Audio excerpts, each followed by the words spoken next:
All right, ladies and gentlemen, this 2023 Hyundai Elantra N model, or whatever it's called, is unapologetically a boy racer car. I actually like the way this car looks. I wouldn't buy it just because it looks a little bit too boy racer to me. I don't know, and in time, I feel like I would just grow out of that, even in like 2 or 3 years.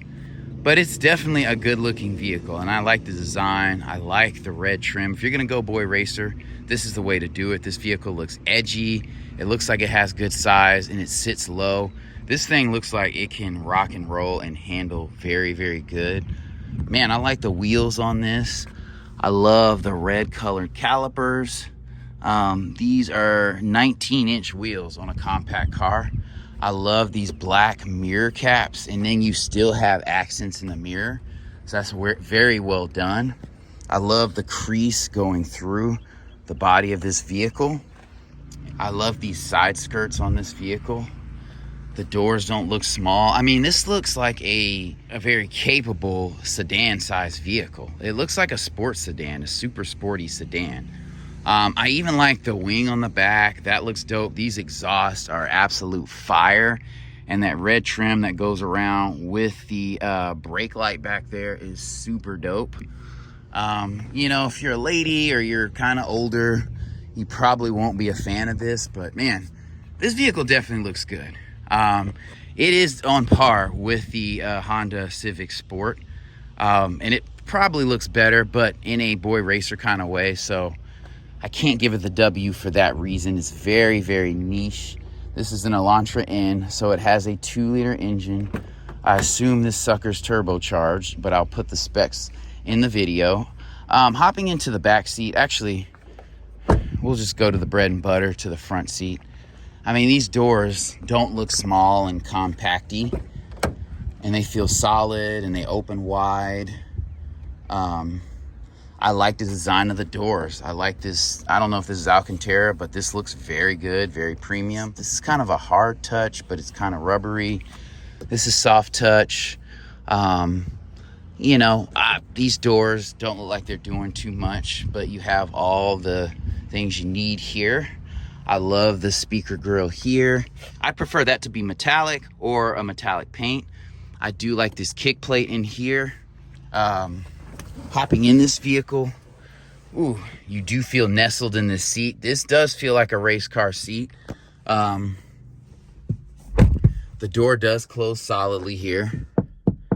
The glass is not as thick as a midsize car, but this is pretty dope. These paddles feel solid. I love this digital instrument cluster here. So the start button's right there. So if you know, you know. But yeah, I mean, you definitely feel like you're sitting kind of low in the vehicle. I love the metal pedals here. You know, they feel good. This is not a manual. This is an automatic, but these paddles feel solid. You have your Bluetooth controls in here. Lane departure, your cruise controls all through here. You have a ton of buttonry. I don't know why the steering wheel is not a flat bottom in a vehicle like this. When you have paddles, you should be required to use a flat bottom steering wheel. Maybe it's not as practical, I don't know, but this steering wheel feels really good. You can definitely rip it and get some hard turns in this vehicle. You do feel like you're sitting a bit recessed. I think I mentioned that before. You have a parking camera here. Your cup holders are here. You're going to lose some practicality in a swoopy vehicle like this, but I like the design. It's very driver-centric because you have this partition here. And not only that, but everything kind of curves in towards your line of sight. You know, this mirror seems a little bit basic for all that's going on, but it's not a luxury vehicle, so we don't expect auto dimming. I love the way these lights look here. The use of this plastic is very, very good. I'd wish these were LED, but still, the point is racing. Yeah, these seats look super dope. They fit the profile of this vehicle very well. You have a sunroof here, good size. You have your lighting here. This button's easy to access. The back seat is going to be super small back here, not going to lie. But yeah, this interior is just blacked out, and it's just well done. For what it is, you have heated seats. The buttons are straightforward.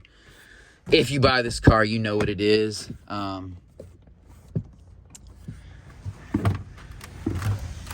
So stepping out is a little bit harder because you do have this lip here. The vehicle does sit a little bit lower, but yeah, getting out is kind of sucks, not gonna lie. But again, I like the use of black plastic here. That's dope. Yeah, we'll go ahead and hop in the back. There is continuity in this interior, which I love. This is a hard top here. It's kind of, yeah, this is hard touch. I love this faux Alcantara, the suede velour type inlay. That's super dope. Sitting in the back seat, you feel like you sit up a little bit in the back seat versus the front seat. You have good room back here. For a compact car, I cannot complain. They did skip on vents back here, charge ports, but that's okay. The doors close solidly. That cup holder is not usable at all, so you can forget about that. Here's a look at the interior from the back seat. It looks really good and well done. I like the way those vents look and are designed. I like those speaker grills for those tweeters. It does slope a little bit, but it doesn't feel claustrophobic in here. The belt line is higher on these back doors, or on all of these doors, but a little bit higher on the back doors, so you don't have as much glass. That's okay. But these seats are grippy. They're flat in the back seat, but they're grippy. And there is a little bit of a bolster here to kind of hold you in place. And with this faux velour Alcantara inlay, you definitely feel nestled. So if someone's speeding and driving very spiritedly, you're not going to be sliding around back here. But this will be comfortable for a group of 4 easily. All right, and looking at the trunk, you do have a backup camera. I like how they have Elantra along the back. And then you have this red strip, which I'm sure lights up at night. You have a wide opening for the trunk. You know, this isn't quite as big as like the Mazda 3 or some of the other trunks, but this is a very good size for a compact car. I love the bracing back here. Those are not fold down seats. Well, they are fold down seats, so that's cool. But I love the bracing. Yeah, this is a very, very good looking car. This does look better than the Honda Accord Sport, I'm not gonna lie. Like, I normally don't go for the boy racer thing, but I'm crushing a little bit. Yeah, there's not a bad angle on this car.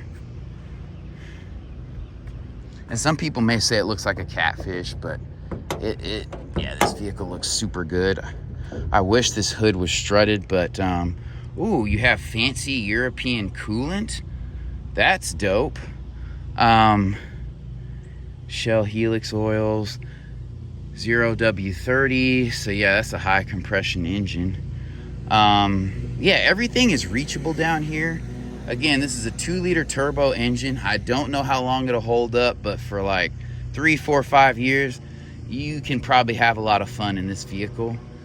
This engine compartment does seem a little bit tight, so reaching in and out, you know, is not going to be great. I think they kind of encroached on it a little bit for cabin space, which I'm not mad at, but overall, this is a super dope vehicle. It does sit low, and if you're not going to drive this car like a sports car, it's not worth buying. I mean, it's a very practical vehicle.